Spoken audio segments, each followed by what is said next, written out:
The humanitarian crisis in Yemen aggravates as the conflict expands nationwide.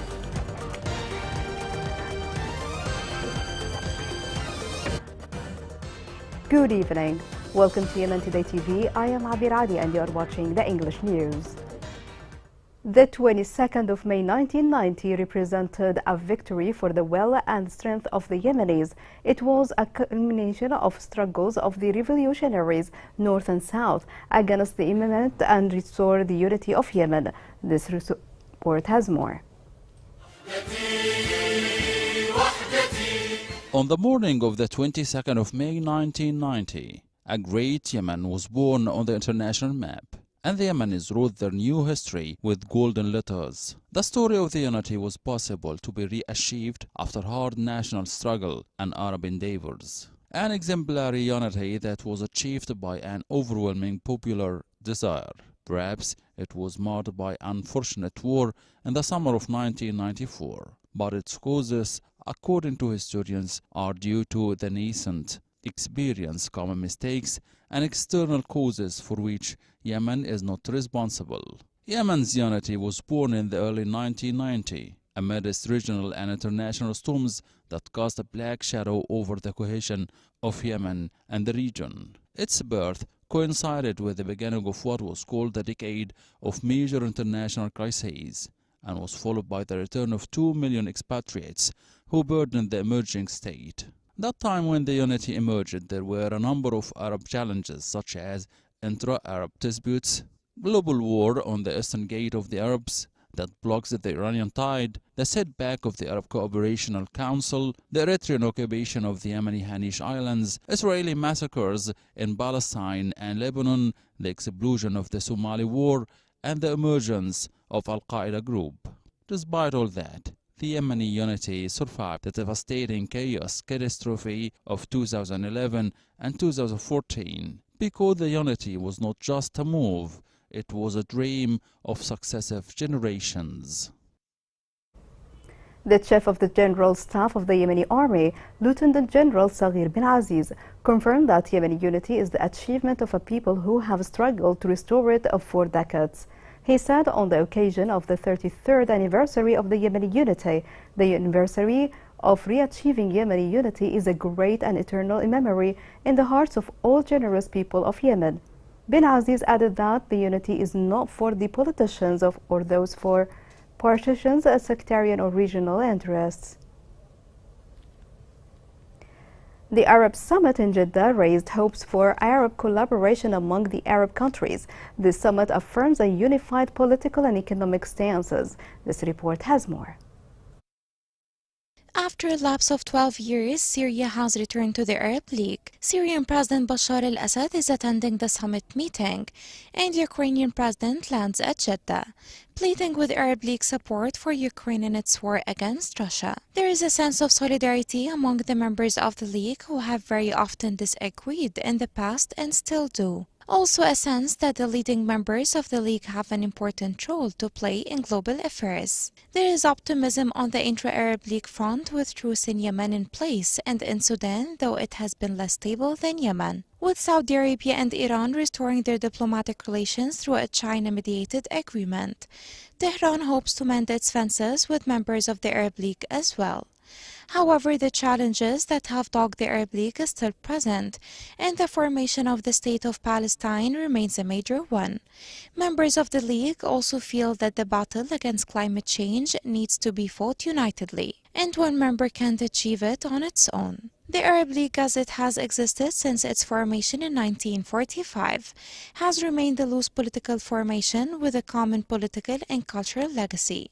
But it has not been made stronger through economic ties, as in the case of the European Union with open borders for the movement of goods and people and a common currency. It can be said that the European Union has been possible because it is a connecting landmass, and that in the case of Arab League, the territory it spans is much too vast, and it covers different geographical zones. But this could be turned into an advantage if the Arab countries can spot the complementarities of their geographical situations and the economic patterns that emerge from the geography. Unlike EU, members of the Arab League have a common language, which would facilitate trade across the stretched out territories from Oman on the Indian Ocean to Morocco on the Atlantic Ocean. But it seems that it would take a longer time to finance the economic ties among the members of the League. However, they are coming together on the issue of climate change, and there is the realization that it is something that affects them all,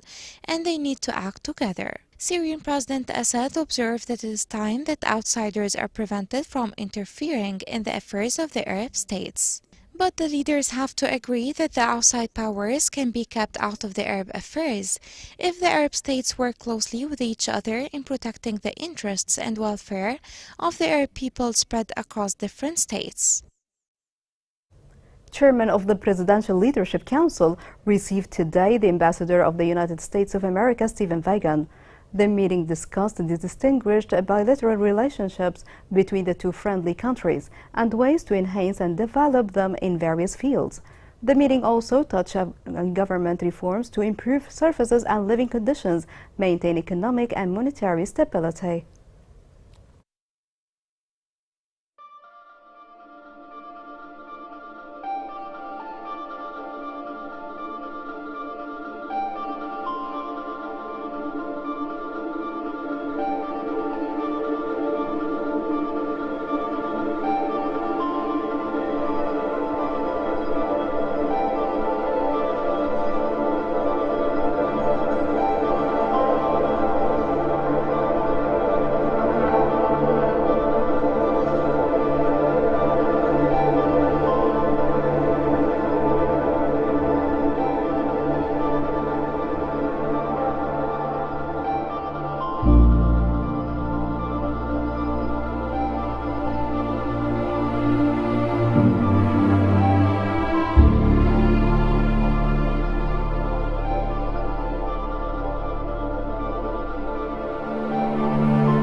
The Yemeni Network for Rights and Freedoms revealed 3,519 crimes and violations committed by Houthis in Eb Gamarad.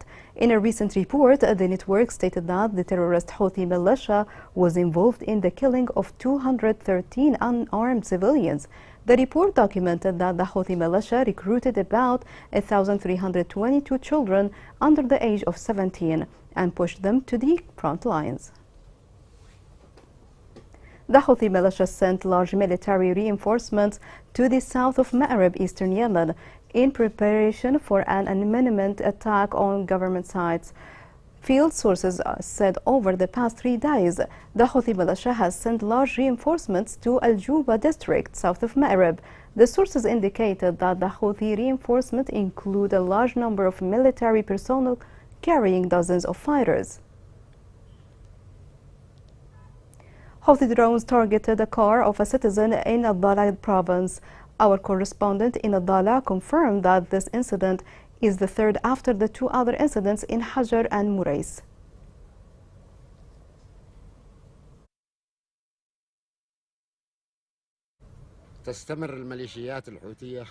The Houthi militia is continuing to violate dialogue through targeting even civilians. This is the 3rd accident of its kind. They targeted a farmer with 3 drone attacks that destroyed his car. This means the rebels are getting into a hysteric situation. We call upon the international community to put an end to these Houthi violations. Along 9 years of conflict, the humanitarian situation in Yemen has seen a downfall that threatens the entire country. Millions of people are facing lack of food and malnutrition. This report has more details. A continuous battle between the Yemeni government and the Houthis, who are affiliated with Iran, has resulted in a catastrophic economic and humanitarian crisis since 2015. The warring parties reached a truce on April 2, 2022, which was brokered by the UN, but unfortunately it ended on October 2, 2022. After 3 months of the expiry of the truce, UN Special Envoy to Yemen stated that though the situation remains complex, they are witnessing a potential step change in the conflict's course. Even though the truce did not last, it offered a level of stabilization within Yemen and provided a glimpse of a quieter future. The situation in Yemen is most visible in widespread malnutrition, disease outbreaks, civilian casualties, and displacement, as well as the country's collapsing economy and looming famine. The war in Yemen has killed hundreds of thousands directly or indirectly. The ability of the parties to permit humanitarian access and commit to a political solution, as well as ongoing international support, are necessary for significant improvements in the humanitarian situation. The fighting in the nation has mostly subsided since the end of the ceasefire. However, at least 16 people died when hostilities resumed in March 2023. So, on March 10, Iran and Saudi Arabia inked a deal that was brokered by China and restored diplomatic ties between the two nations and raised optimism for the resolution of the 9-year conflict, which has resulted in at least 377,000 dead and a humanitarian disaster. Since the March 10 agreement, the coalition has lifted 9-year-old restrictions on goods designated for Yemen's southern ports. The UN Security Council was updated on the situation in Yemen by UN Special Envoy Hans Grunberg. Despite the fact that there are still infrequent military actions, Grunberg said that the tensions are far lower than they were prior to the ceasefire. However, the fragility of the military situation, the dire state of the economy, and the daily challenges confronting the Yemeni people serve as a constant reminders of why a more comprehensive agreement between the parties is so critical. Yemen will require humanitarian aid for an estimated 21.6 million people this year. The Humanitarian Response Plan for Yemen 2023 estimates that $4.3 billion is needed to reach the 17.3 million most vulnerable people in need of humanitarian assistance.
Coming up in the news.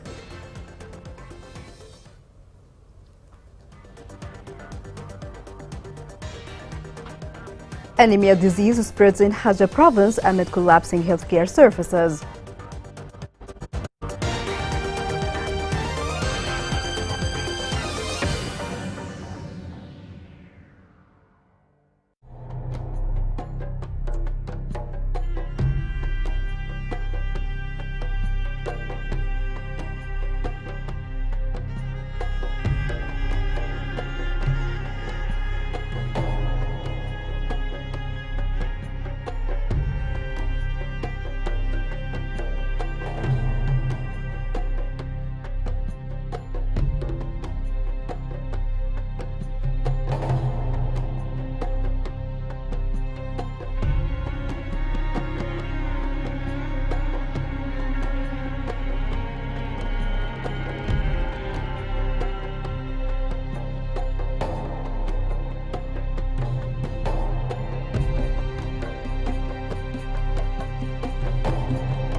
Welcome back. A civilian was killed by a sniper of the terrorist Houthi militia in Taiz Governorate. This comes as part of a series of ongoing Houthi crimes against civilians in Taiz Governorate, which has been besieged by the militia for 8 years. Anemia disease has plagued some areas in Hajjah Governorate amid collapse of health services in the city. The following report has more details. Thalassemia is one of the most dangerous diseases of anemia. Difficult suffering spreads north of Hajjah Governorate. The treatment pattern is represented by the need for regular blood transfusion and the proper observation to prevent severe anemia and the potential damage to organs due to iron excess. Patients having a normal life depends on the provision of continuous treatment. Intisar Hosseini is suffering from the disease that began since her birth. She continues to receive medical care on a regular basis, as treatment represents a basic need for her to be able to move and practice her life. A scene that was repeated with her 3 brothers, whose disease limited their movement and made them suffer for years.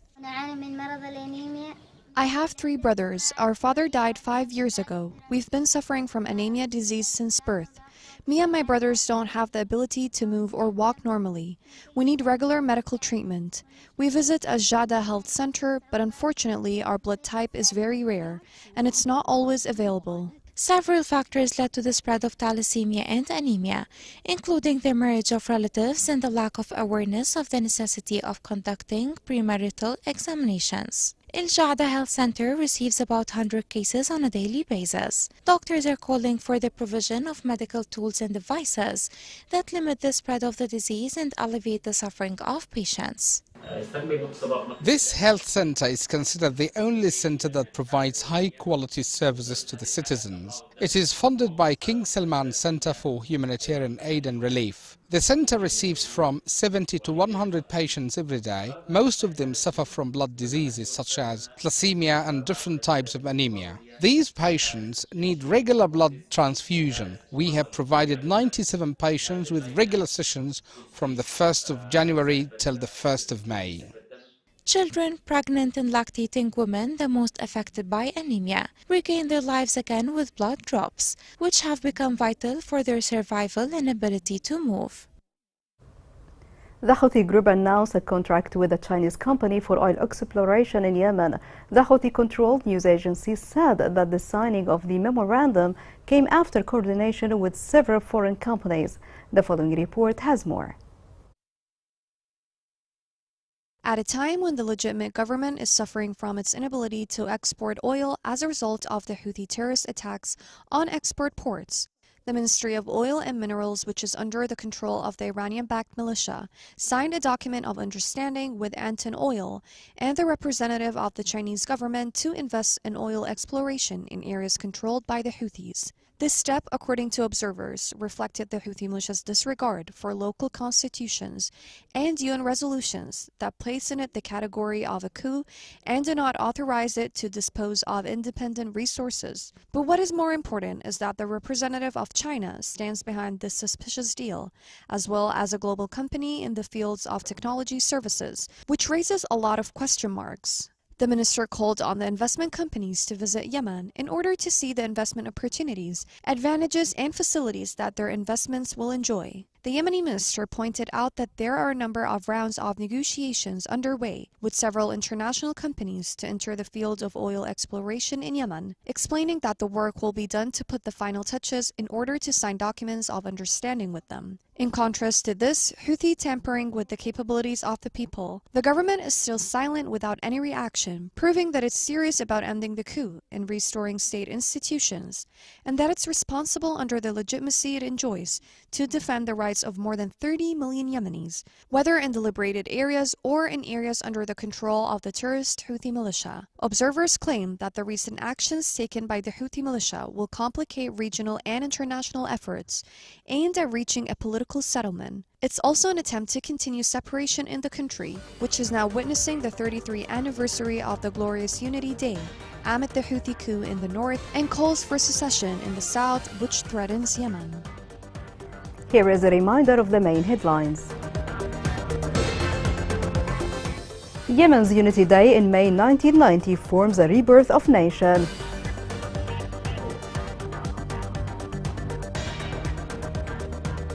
Houthi drone strike targets a citizen in Abdallah Governorate.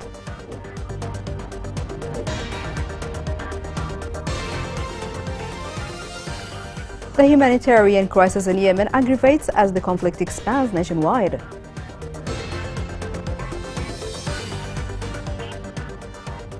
This is the end of the news. It was Abir Ali, and thank you for watching.